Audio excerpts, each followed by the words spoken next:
Kinumpirma ni Senate President Pro Tempore Panfilo Lacson na may draft committee report ang Blue Ribbon Committee tungkol sa flood control scam.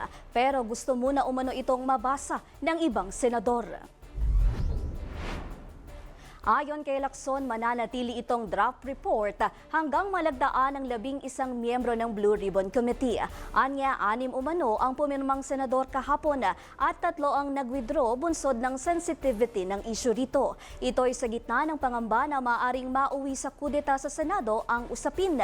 Paninindigan umano ni Lacson ang mga kasong ihahain sa kanyang mga kasamahan na sina Senators Jinggoy Estrada, Joel Villanueva at Chis Escudero.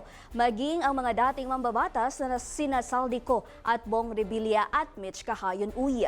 Sa ngayon, 4 pa lang umano ang kumpirmadong lumalagda sa draft unofficial report ng komite. Ito'y sina Senator Risa Hontiveros, Kiko Pangilinan, Bam Aquino at si Lacson. Dagdag pa ni Lacson, aakuin niya ang accountability sakaling maging opisyal ang report.